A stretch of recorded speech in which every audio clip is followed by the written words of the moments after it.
사도행전 말씀 우리가 배우고 있습니다. 사도행전은 사도들의 행적을 기록한 책, 그래서 사도행전이죠. 영어로는 액츠라고 부릅니다. 액츠 오브 더 어포스털이라고 해서 사도들의 어떤 행적을 기록한 책인데, 그래서 사도들이 주인공처럼 보이지만 사실 누가복음과 사도행전은 한 책입니다. 다시 말하면 하나님 나라의 역사 이야기를 예수 그리스도를 통해, 그리고 성령님을 통해 어떻게 이루어 가시는지, 즉 하나님이 주도하시는 이야기인 것이죠. 하나님께서 특별히 성령님을 통해 사도들을 가지고 어떻게 일을 하셨는지, 어떤 역사를 이루셨는지가 그 핵심입니다. 그러니까 죽에게 전도되어서는 안 되는데요. 오늘 기도할 때도 말씀드렸지만 우리가 성령을 이용해서 어떤 이 세상에서 그리스도인다운 어떤 일과 어떤 기적을 베푸는 것, 어떤 성령을 우리의 어떤 도구로 사용하는 것이 아니라 성령께서 우리를 도구로 사용하셔서 이 땅을 살아가는 우리들을 통해 하나님의 나라를 펼쳐가는 이야기가 바로 사도행전입니다. 우리가 쭉 사도행전을 살펴볼 텐데요. 성령님이 역사하셔서 변화된 제자들이 어떤 삶을 살았는지, 그 속에 성령께서 어떻게 역사하셨는지에 대해서 우리 성도님들이 주목하여 보셨으면 좋겠습니다. 지난주에 예수님께서 부활하시고 40일간 이 땅에 머무시면서 제자들에게 하나님 나라의 일을 말씀하셨습니다. 그리고 이렇게 말씀하셨는데 1장 4절에서 5절 말씀을 같이 한 목소리로 읽겠습니다. 시작. 사도와 함께 모이사 그들에게 분부하여 이르시되 예루살렘을 떠나지 말고 내게서 들은 바 아버지께서 약속하신 것을 기다리라. 요한은 물로 세례를 베풀었으나 너희가 몇 날이 못되어 성령으로 세례를 받으리라 하셨느니라. 아멘. 요약하면 예루살렘을 떠나지 말고 기다려라. 성령으로 세례를 받게 될 것이다 라고 말씀하셨어요. 사실 제자들에게 있어서 성령님에 대해서는 이미 사전에 대한 이해가 있었습니다. 복음서에도 성령에 대한 언급이 여러 번 나오고, 요한복음에 보면 예수님께서 보혜사 성령을 너에게 보내줄 것인데 그가 오시면 내가 너에게 가르치고 말했던 모든 걸 다 생각나게 해줄 거다. 그 성령이 너희에게 임할 거다라고 말씀하셨습니다. 그러니까 이 말씀을 하실 때 성령님이 우리에게 오시나 보다라는 이해함이 있었다라는 거예요. 그런데 성령으로 세례를 받는다고 했을 때 그 세례에 대한 이해도 물론 있었죠. 물로 세례를 받았으니까요. 새롭게 거듭난다, 태어난다. 그런데 물로 세례를 받았으나 이제 성령으로 세례를 받을 거다라고 말씀하시는 걸 보니 성령 세례는 뭔가 좀 더 특별한 거구나, 뭔가 더 힘이 있나 보다, 더 능력이 있나 보다 라고 생각을 했을 겁니다. 그래서 예수님의 이 이야기를 듣고 제자들이 다시 질문을 하게 되는데, 제가 세번역 성경으로 오늘 1장 6절 말씀을 읽어드릴게요. 주님께서 이스라엘에게 나라를 되찾아 주실 때가 바로 지금입니까? 라고 질문을 합니다. 기다려라, 성령으로 세례를 받게 될 거다라고 말씀하셨어요. 주님, 그럼 성령으로 세례를 받게 되면 우리가 이스라엘 나라를 되찾게 되는 겁니까? 라고 질문을 한 겁니다. 지금 이스라엘이라는 나라는 없습니다. 망했어요. 로마의 속국으로 지배를 받고 있었습니다. 그러면 메시아를 보내주신다고 하셨는데 성령님이 임하시면 우리 이스라엘이 다시 다윗 왕국으로 회복되는 겁니까? 쉽게 말하면 일제 치하에 있었던 대한민국이 독립이 되는 겁니까? 더 나아가서 고구려 시대의 그 영광을 되찾게 되는 겁니까? 네, 이런 질문을 하고 있다는 거예요. 여전히 제자들은 한계가 있었습니다. 잘못된 이해가 있었어요. 그게 뭐냐면 예수님이 이 땅에 오신 것, 메시아가 오셔서 하실 일은 이스라엘 나라를 다시 회복하는 거였습니다.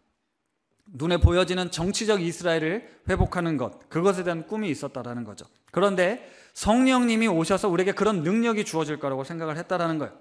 성령님이 오시면 뭔가 특별한, 그러니까 아무것도 없는, 힘도 능력도 없는, 배운 것도 없는 우리들에게 성령이 임하시면 뭔가 유창해지고 뭔가 신비한 능력이 나타나서 이 세상의 어떤 지배 세력들을 우리가 무찌르고 그것들을 뛰어넘어서 하나님 나라, 하나님이 다스리는 왕국을 건설하게 될 거다라는 기대가 있었다라는 거죠. 그래서 주님께서 그들의 어떤 잘못된 기대를 고쳐주시면서 이렇게 말씀하시죠. 이르시되 때와 시기는 아버지께서 자기의 권한에 두셨으니 너희가 알 바 아니다 라고 이야기를 합니다. 제자들은 지금이 그때입니까? 라고 물어봤는데 예수님은 때와 시기는 하나님만 아신다. 이건 지금도 유효합니다. 우리는 언제 끝납니까? 언제 주님 오십니까가 늘 관심사죠. 그것만 알면 내가 어떻게 살아야 될지 조금 더 생각할 수 있으니까요. 그런데 그 때와 시기는 알 수 없다, 알 필요도 없다 라고 말씀을 하시는 거예요. 제자들이 궁금해한 것에 대해서 대답하지 않으셨습니다. 대신 사도행전 1장 8절 말씀으로 이어서 대답을 하시는데 같이 한번 다시 또 읽을게요. 시작. 너희가 권능을 받고 예루살렘과 온 유대와 사마리아와 땅끝까지 이르러 내 증인이 되리라 하시니라. 아멘. 이 말씀을 하셨어요. 그런데 오늘 설교 제목을 제가 그러나 성령이 임하시면이라고 잡았습니다. 보통 우리는 오직 성령이 너희에게 임하시면 뭐 알고 있고 암송하고 있어요. 근데 오직과 그러나는 약간의 좀 뉘앙스가 다릅니다. 그렇죠? 오직이라는 뜻은 유일하다, 그것만 있다, 다른 건 신경 쓰지 마라, 이것만이 너희들의 관심사여야 한다라는 어떤 강조가 있습니다. 그래서 우리가 이 말씀을 선포할 때 다른 어떤 것이 아니라 오직 성령이 너희에게 임해야 된다라고, 다른 거 구하지 말고 오직 성령만 구해야 한다라는 어떤 강력한 도전의 메시지로 우리가 듣게 되죠. 그런데 헬라어 원문을 번역해 보면 그러나가 맞습니다. 그래서 새 번역 성경이나 공동 번역 등 많은 성경엔 그러나라고 번역이 돼 있어요. 그러나 성령이 너희에게 임하시면 이라는 거죠. 그러나라는 건 원래 앞의 내용과 뒤의 내용이 좀 상반될 때 쓰는 단어잖아요. 너희들은 이스라엘 나라의 회복에 관심이 있지만 그러나 나는 온 열방이 회복되는 거에 관심이 있다. 너희는 언제인지에 대해서 관심을 갖고 있지만 나의 관심은 때가 아니라 너희들이 오늘 어떻게 살아야 하는지, 그리고 너희들이 앞으로 어떻게 살아야지 할 때에서 관심이 있다. 그건 바로 성령을 통해 증인되는 삶을 사는 거다라는 겁니다. 근데 사실 이 오직으로 하나 그러나라고 하나 큰 차이는 없습니다. 그런데 제가 굳이 이 단어를 주목해서 설명하게 된 이유는 다음과 같은데요. 이 오직이라는 단어가 뭔가 압박이 되는 거예요. 여러분들은 어떠세요? 오직 성령이 임하시면 뭔가 성령을 강력하게 받아야만 할 것 같은, 그러니까 다른 어떤 것보다 이것만이 가장 중요하다라고 강조되는 느낌인데, 그러나라고 하면 뭔가 우리의 어떤 잘못된 시각과 관점을 바꿔서 하나님의 뜻이, 하나님이 정말 원하시는 게 어디에 있는지 이렇게 부드럽게 좀 전환되는 느낌이어서 제가 이 그러나에 관심을 갖게 된 것 같습니다. 설교 준비 모임을 하면서 이런 질문을 받았어요. 사실 제가 이런 얘기를 했거든요. 제가 성령님을 생각하면 자꾸 어떤 능력, 어떤 권세, 그러니까 내가 마치 그걸 받아야 되는데 그게 없다 보니 성도님들 앞에서 이런 게 좀 부담감이 있는 것 같다. 성령을 충만하게 받는 것에 대한 어떤 거부감 같은 게 좀 있다라고 이제 질문을 했거든요. 물론 성령의 역사가 있습니다. 신비한 체험도 할 수 있고요. 기적이 나타날 수도 있습니다. 제가 그걸 부인하는 것은 아닙니다. 하지만 많이 부담스럽습니다. 왜 그랬냐면 제 삶의 경험에서 그런 체험들을 해보려고 참 많이도 노력했는데 그런 특별한 체험이나 능력들을 잘 경험해보지 못했기 때문에 그런 것 같습니다. 그런 것에 대한 좀 거부감이 좀 있는 건데요. 그러면서 이제 저에게 목사님들이 질문을 하는 거죠. 그럼 목사님은 왜 성령을 강조하고 성령의 충만함을 받아야 한다고 하고 왜 성령 충만 받고 싶으십니까? 여러분도 한번 질문해 보세요. 나는 왜 성령을 사모하는가? 왜 성령을 사모해야 하는가? 바로 질문하면 사실 답을 잘 못하잖아요. 제가 이제 주저주저 하다가 다시 질문을 했죠. 그럼 여러분은 왜 성령의 충만을 받고 싶어 하십니까? 그랬더니 목회자로서 좀 이렇게 능력을 행하고 싶은데 성령의 충만을 받으면 좀 능력이 나타나지 않겠냐, 그래서 성령을 좀 사모한다, 이렇게 말씀하시는 분도 있고, 내가 목회자로서 사역을 좀 잘하고 싶어서 성령님이 좀 필요한 것 같다라고 이야기하는 분도 있었고, 잘 살고 싶어서, 아니 나에 대해서 좀 실망하고 싶지 않아서 이런 대답도 했어요. 이제 이런저런 이야기를 하면서 저도 이렇게 정리를 했습니다. 성령의 충만함이란, 내가 성령으로 충만하다라는 건 내 존재가 완전해지는 거다. 우리의 존재의 완전함을 성령을 통해서 이룰 수 있다라고 정리를 좀 해봤어요. 다시 말하면 사실 하나님은 우리가 하나님의 형상대로 창조되어서 이 땅에 보냄을 받았을 때 나답게 살기를 원하십니다. 내가 참 즐겁고 행복하고 기쁘게 살기를 원하세요. 그러니까 내가 온전한, 그러니까 죄로 말미암아 구원을 받은 우리들, 죄로 말미암아 깨어진 우리의 관계를 회복시켜 주시면서 하나님의 형상으로 온전히 회복하는 것을 구원이라고 할 때, 구원받은 우리들이 온전한 존재로 이 땅을 살아가기를 원하신다라는 거죠.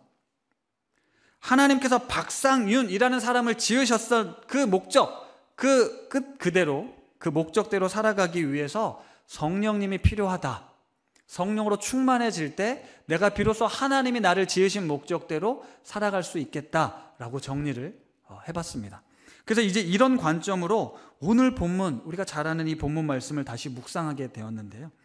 사실 이 사도행전 1장 8절 너무나도 잘 아는 이 말씀은 예수님께서 하늘로 올라가시기 전에 하셨던 매우 중요한 말씀입니다. 이 땅에서의 마지막 당부의 말씀이기도 해요. 마태복음 28장 18절에서 20절 지상 대위임령도 우리가 잘 알고 있습니다. 같이 한번 읽겠습니다. 예수께서 나와 말씀하여 이르시되 하늘과 땅의 모든 권세를 내게 주셨으니 그러므로 너희는 가서 모든 민족을 제자로 삼아 아버지와 아들과 성령의 이름으로 세례를 주고 베풀고 내가 너희에게 분부한 모든 것을 가르쳐 지키게 하라.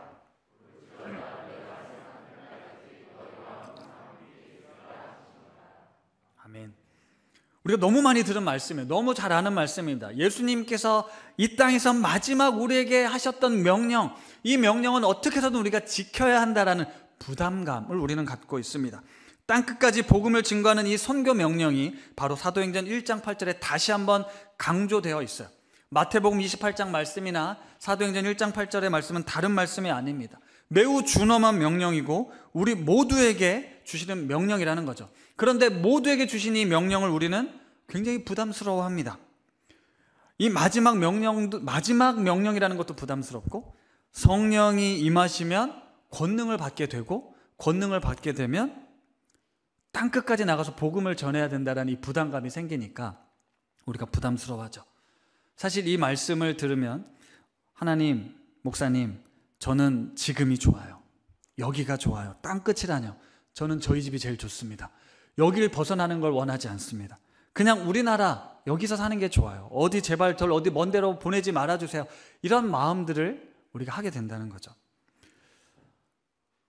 성령이 임하시면 권능을 받고 권능을 받게 되면 땅끝까지 이르러 내 증인이 되리라는 이 명령이 우리에게는 어쨌든 부담스러운 명령이 될 수 있다는 거죠. 그런데 곰곰이 생각해 보면 사실 이 말씀은 제자들에게만 주신 말씀이 분명 아니라는 겁니다. 제자들을 통해 전해지고 전해져서 오늘 우리에게도 주시는 명령이라는 거예요. 하나님께서 우리에게 주신 명령이라는 거죠. 우리 모두에게 주신 명령이라는 겁니다. 그렇다면 어떻게 해서든 우리는 이 명령을 순종해야 하는데 이 순종해야 될 명령의 내용이 너무 부담스럽게 다가온다는 거. 저도 그런 부담감이 있었다는 겁니다. 여러분도 마찬가지일 걸 거예요. 그래서 아까 말씀드렸던 존재의 완전함이라는 개념으로 우리가 풀었을 때 이 성령이 우리에게 임하셔서 권능을 받고 땅끝까지 이르러 내 증인이 되리라는 것이 나의 존재의 완전함을 통해서 어떻게 풀어갈지 한번 말씀을 드려보겠습니다. 우선 성령이 너희에게 임하시면 권능을 받는다라고 얘기를 합니다. 아까도 말씀드렸지만 권능 그러면 어떤 파워, 두나미스, 힘, 세력, 권세 이런 것들을 떠올립니다. 그런 의미가 있죠. 그래서 이게 힘과 관련된 용어로 생각을 하니까 제자들도 이 세상을 전복할 어떤 힘, 능력으로 생각을 했던 거예요. 세상적인 힘과 능력, 재력일 수도 있고요, 권력일 수도 있고 무력일 수도 있습니다. 이런 권세가 우리에게 주어진다. 신비한 능력이, 초능력 같은 게 주어진다라고 생각한다라는 거죠. 물론 사도행전에 나타난 기적과 같은 일들이 베풀어지지만 사실 성경이 우리 보통 사람들에게 이 능력, 권세를 말씀하실 때는 그런 의미가 아닙니다. 고린도전서 1장 18절 말씀 같이 한번 읽겠습니다. 시작.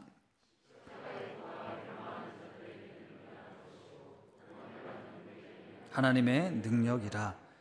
십자가의 도가 우리에겐 하나님의 능력이다라고 이야기를 합니다. 십자가의 도, 예수 그리스도께서 우리에게 가르쳐 주신 길, 예수 그리스도께서 살아내셨던 삶이 우리의 능력이라는 거예요. 십자가에 죽기까지 살아내셨던 그 삶이 우리의 능력이라는 겁니다. 우리의 개념을 뭔가 세상에서 성공하고, 예수님이 그런 능력이 없으셨습니까? 하지만 그 능력을 발휘하지 않고 십자가에서 끝까지 우리를 사랑하시는 그 능력을 보여주셨다는 거죠. 그래서 십자가의 능력이 어떻게 되냐면, 십자가의 능력을 우리가 받아들이게 되면 우리는 우리의 삶의 존재, 우리 삶의 의미들을 다시 회복하는 거예요.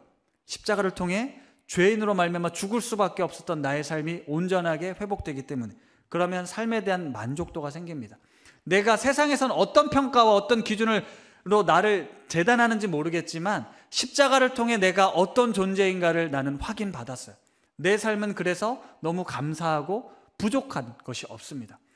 그러면 그 부족한 없는 삶이 주변 사람들에게 영향을 미치게 되죠.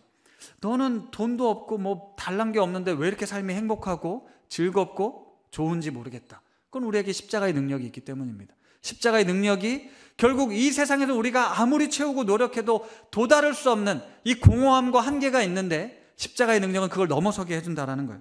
그걸 그래서 세상을 이기는 믿음이라고 제가 송년 예배 때 말씀드린 거죠. 세상을 이기는 믿음이 바로 십자가의 능력이 된다는 거죠. 그런데 저는 거기에 더해서 이 능력을 우리가 이 땅을 살면서 가장 많이 고민하는 문제, 지점, 관계를 풀어내는 능력이라고 말씀을 드리고 싶습니다. 우리는 어쨌든 이 땅을 살면서 누군가와 관계를 맺고 살아가게 되어 있습니다. 근데 십자가는 하나님과 깨어진 인간의 관계를 회복할 뿐만 아니라 인간과 인간 사이의 관계를 회복하는 능력이었어요. 십자가의 능력을 경험한 사람은 내가 어떤 존재인지를 먼저 자각합니다. 내가 용서받을 수 없는 죄인이라는 걸 자각하죠.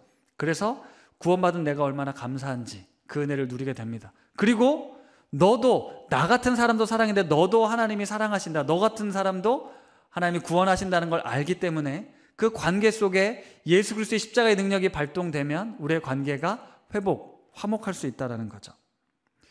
그러니까 우리 모두가 하나님 앞에서 구원이 필요한 온전함을 다시 회복해야 될 존재라는 걸 깨달으면 십자가의 능력을 통해서 그것들이 다시 회복되고 우리의 삶이 하나님 나라의 그 샬롬을 누리게 된다는 거죠. 이 능력을 잘 기억해 두세요. 그동안 이 능력에 대해서 어떤 병고침이라든지 귀신을 쫓아낸다라든지 방언을 말함을 통해서 뭔가 신비한 능력을 발휘하는 것, 그것도 있지만 십자가의 능력의 핵심에는 바로 이 관계를 풀어내는 능력이 있습니다. 다시 한번 말씀드리지만 우리는 이 성령을 어떤 능력으로 생각하고 그걸 내가 마음껏 휘두를 수 있다고 생각을 합니다.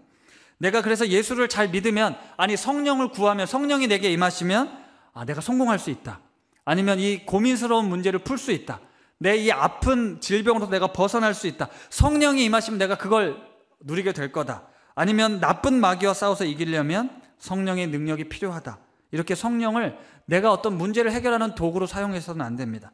성령님이 주인이시고 우리가 도구입니다. 이걸 잊어서는 안 돼요. 참 부끄러운 얘기지만 사실 한국교회, 아니 교회 목회자들이 가끔 하나님보다 높은 자리를 차지할 때가 있습니다. 자기가 하나님보다 더 높은 자리에 서서 하나님을, 예수님을, 성령님을 자기 마음대로 부리는 사람들이 있습니다. 하나님과 예수님과 성령님을 내 목회 성공을 위한 수단으로 사용하는 거죠. 따라서 목회자들이 스스로 회개하고 돌이켜야 되는 부분도 있지만 여러분들이 그걸 잘 분별하셔야 돼요. 성령님의 인도하심을 받고 있는 건지 아니면 성령을 이용하고 있는지 성도들 스스로가 굉장히 깨어서 분별할 필요가 있습니다. 사실 수많은 오해나 잘못된 일들이 있어 왔습니다. 능력 행함과 이 권세가 행해지면 우리는 그 권세 앞에 주눅들게 되어 있어요. 하지만 십자가의 도는, 십자가의 능력은 우리를 유익하게 함이지 우리를 두렵게 하거나 불안하게 만들지 않습니다. 다시 돌아가서 성령님이 임하시면 권능을 받는다. 그 권능이 뭐냐? 십자가의 도, 십자가의 능력, 우리를 사랑하시는 그 능력이라고 말씀드렸어요. 그 십자가의 능력은 결국은 내가 그리스도인답게 살아가는 능력이라는 겁니다. 십자가의 능력을 소유한 우리들이 이 땅을 살아가면서 그리스도인답게 살아가는 능력이라는 거예요. 갈라디아서 2장 20절, 우리가 잘 아는 이 말씀 같이 한번 읽겠습니다. 시작. 내가 그리스도와 함께 십자가에 못 박혔나니 그런즉 이제는 내가 사는 것이 아니요 오직 내 안에 그리스도께서 사시는 것이라. 이제 내가 육체 가운데 사는 것은 나를 사랑하사 나를 위하여 자기 몸을 버리신 하나님의 아들을 믿는 믿음 안에서 사는 것이라. 아멘. 이건 사도 바울이 말한 팩트입니다. 이걸 경험하는 건 다른 문제예요. 내가 그리스도와 함께 십자가에 못 박혔다라는 이 사실, 이 복음의 능력이 성령님을 통해서 우리 가운데 깨달아지는 겁니다. 내가 죽고 예수로 사는 삶, 하나님께서 우리에게 자기를 부인하고 나를 따르라 말씀하셨을 때 그 삶은 내 의지로, 내 노력으로 살 수 있는 게 아닙니다. 성령이 임하셔서 권능으로 내게 부어질 때 그 삶이 가능하다라는 것이죠. 우리가 진짜 그리스도인답게 살아가기 위해선 성령의 능력이 우리 가운데 부어져야 한다라는 거죠. 그리고 그 능력을 받은 다음에 어떤 일이 일어나냐면 예루살렘과 온 유대와 사마리아와 땅끝까지 이르러 내 증인이 되라고 말씀하시는 거예요. 결론은 이제 증인되는 거예요. 성령을 사모하고 성령을 받으면 결국 증인이 된다, 증인이 될 것이다라고 말씀하세요. 존재의 변화를 의미하는 거거든요. 네가 성령을 받으면 증인이라는 존재가 될 것이다라고 말씀하고 있는 거죠. 이건 우리에게 주시는 명령이라고 말씀드렸어요. 근데 증인이라 함은 보고 들은 바를 전하는 사람이죠. 그렇죠? 그러니까 예수님에 대해서 우리가 보고 들은 바를 전하는 사람들입니다. 오늘날 우리는 이 말씀을 통해 예수님에 대해서 보고 듣고 배운 바를 전하는 거죠. 그런데 여러분, 증인이 직업인가요? 아니죠. 증인은 직업이 아닙니다. 증인을 하려면 자격증이 필요한가요? 자격증도 필요 없습니다. 그러면 증인이 되려면 어디 학교를 나와서 졸업장이 필요할까요? 아닙니다. 그 누구도 증인이 될 수 있습니다. 저와 여러분 모두가 증인이 돼서 증인의 삶을 살 수 있게 된다는 거죠. 그러니까 거부할 수 없어요. 자격증이 없다고, 졸업을 하지 않았다고 변명할 수 없습니다. 그런데 이 증인의 삶이 조금 다른 게 있어요. 법정에서 말하는 증인은 내가 그냥 본 바를 그대로 팩트로 사실을 말하면 되지만, 성경에서 말하는 증인, 하나님께서 우리에게 증인된 삶을 살라는 건 너의 삶을 통해 증거해야 된다는 말씀입니다. 성경에 무슨 내용이 기록되어 있어라는 걸 알려주는 것을 넘어서 이 말씀이 사실이다, 그리고 진리이다, 그리고 생명이다, 이게 우리가 살 길이다라는 걸 우리 삶으로 증거해야 된다는 거죠. 단순히 어떤 기독교의 교리나 성경의 지식을 전달하는 게 아니라 이것은 생명과 관련된 일이다라는 겁니다. 그래서 우리가 다음 세대를 교육할 때 사실 교육적인 차원, 교회는 뭔가 성경을 가르치는 곳이라고 이해되어져 왔는데, 사실 교회는 성경을, 말씀을 살아내는 것, 그곳이 바로 교회여야 한다는 것이죠. 여기는 우리 모두가 그런 증인으로 있다는 겁니다. 그런데 증인의 삶의 범위가 어떻게 되어 있냐면 예루살렘과 온 유대와 사마리아와 땅끝까지 이르러라고 말씀하셨어요. 그래서 우리는 이 말씀을 그동안 지역적인 개념으로 이해를 해왔습니다. 선교사들, 우리가 선교사적 삶을 살아야 된다라고 계속 강조해왔어요. 여러분, 성령의 능력이 권능으로 임하면 예루살렘과 온 유대와 사마리아 땅끝까지 이르러 내 증인이 되리라. 그 복음이 이 대한민국 우리에게 전해졌으니 우리도 이 복음을 받고 복음이 전해지지 않은 곳, 하나님의 이름을 들어보지 않은 곳으로 나아가야 합니다라고 수많은 선교사들을 동원하는 말씀으로 이 말씀을 사용했는데, 제가 오늘 드리고 싶은 말씀은 이 지역과 공간의 의미를 우리 삶의 관계로 한번 생각해 보면 좋겠습니다. 관계로 풀면 좀 느낌이 다르죠. 예루살렘은 어딜까요? 나와 매우 익숙한 사람들이 있는 곳, 여러분들의 가정이라고 할 수 있죠. 한번 생각해 보세요. 가정은 내가 너무 익숙한 곳, 예루살렘은 유대인들이, 제자들이 늘 살던 곳, 고향 같은 곳입니다. 여기에 복음이 필요해요. 온 유대는 어딜까요? 유대, 문화, 같은 어떤 문화, 종교, 신앙적 배경, 교회라고 할 수 있습니다. 이 교회 안에 증인된 삶을 살아라고 우리를 부르셨다라는 거예요. 그러면 사마리아는 어딜까요? 이제 슬슬 이제 불편한 지점이 생기기 시작합니다. 뭔가 접촉하고 싶지 않고 그냥 불편한 사람들 안 만나고 싶은 이제 그런, 이게 뭐 타종교일 수도 있고 타교인일 수도 있고 뭐 다른 뭐 정치적 신학적 색깔을 가진 사람일 수도 있어요. 제가 어제 제 친구 돌잔치를 다녀왔습니다. 이제 늦게 결혼해서 돌잔치 한 친구가 너무 오랜만에 연락이 와서 돌잔치를 갔어요. 초중 동창들을 한 20-30년 만에 제가 만난 거죠. 근데 이제 이 친구들은 세상 친구들입니다. 제가 있는데 너무 여기가 어색하고 뭐 오랜만에 야 반갑다라고는 했는데 그 다음부터는 대화가 이어질 내용들이 없는 거예요. 삶의 자리가 너무 달랐기 때문에 뭐 교회 다니는 친구들이 누가 있어야 만나서 뭐 했는데 이때 교회 다니는 친구들이 아니고 대부분 세상 친구들이었으니까 제가 어제 너무 이게 진짜 이런 사마리아와 같은 사람들, 미워하는 사람들은 아닙니다. 하지만 너무 다른 문화 속에서 오랫동안 살아서 괴리가 있는 친구들을 옛 추억은 있지만 다가가서 뭔가 교제를 한다는 게 쉽지 않구나라는 생각을 했는데, 그런 접점이 있을 때도 어쨌든 하나님께서 불러주시면 우리가 그들을 만나야 된다는 거죠. 그러면 땅끝은 어떻겠습니까? 땅끝은 뭐 말해 뭐 하겠습니까?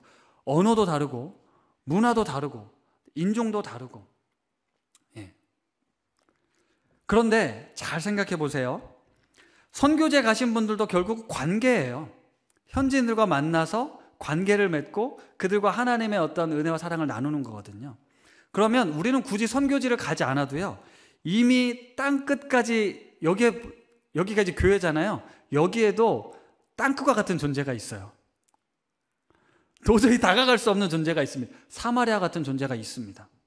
그러니까 우리는 저 멀리 가지 않아도 이미 여기에서 성령의 권능을 받고 이곳에서 증인된 삶, 예수 그리스도를 따르는 자의 삶을 살아내야 된다는 거예요.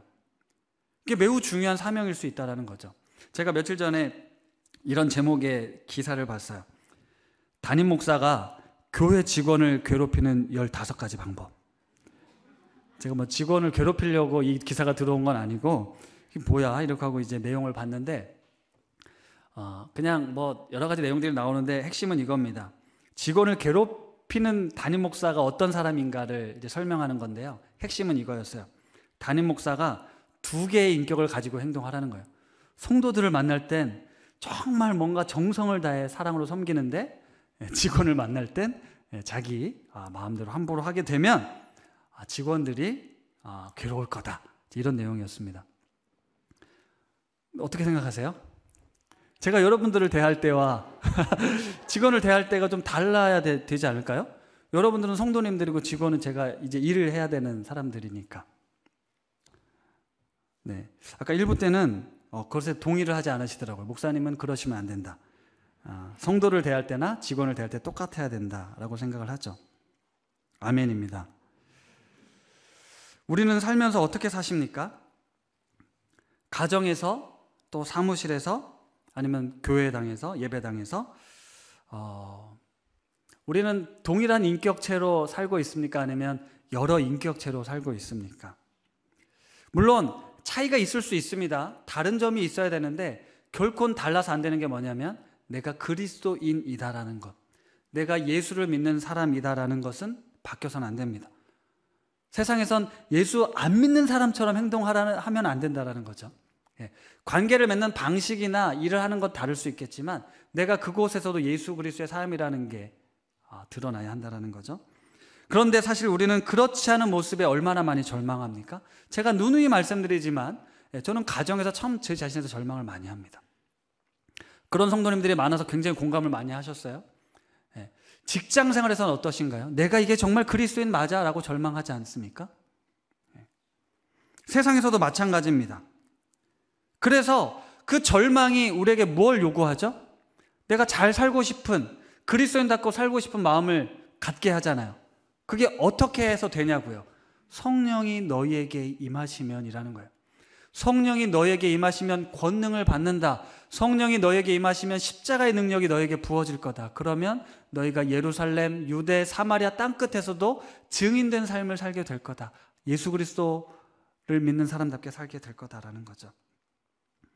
이 말씀을 우리들이 한번 적용해 볼게요. 올해 주제가 뭐죠? 커넥트입니다. 연결되고 결합되기 위해서 그러면 가장 중요한 게 무엇입니까? 성령이라는 거죠. 성령님이 임하셔서 우리가 권능을 받으면 예수의 사람답게, 그리스도인답게 살아갈 힘을 갖게 되고, 예수의 능력을, 그 성령의 능력을 갖게 되면 우리의 힘으로는 다가갈 수 없는 사마리아 사람들, 땅끝의 사람들을 그 한계를 넘어서게 된다는 거죠. 그리고 그곳에서 예수 그리스도가 나에게 베푸셨던 그 놀라운 사실을 증언하는 삶을 경험하고 누릴 수 있게 해준다는 거죠. 우리가 이 땅을 살아가면서 만나게 되는 수많은 관계들 속에 그 관계를 회복하는 능력이 바로 십자가의 능력. 그런 점에서 우리는 지금 이곳에서, 아니 늘 살아가는 모든 삶의 자리에서 예루살렘도 있고 유대도 있고 사마리아도 있고 땅끝을 경험하고 있습니다. 하나님께서 우리를 보내신 거예요. 그곳에 있게 하신 겁니다. 그리고 이 명령을 주신 거예요. 성령님이 임하시면 너희가 권능을 받고 증인된 삶을 살게 될 거다. 그러므로 우리가 성령을 사모해야 되는 거죠. 한데 이 말씀을 통해 주의해야 될 것 한 가지는 이 성령님이 임하시면 내가 생각하는 이스라엘 나라가 회복되는 게 아니라는 거예요.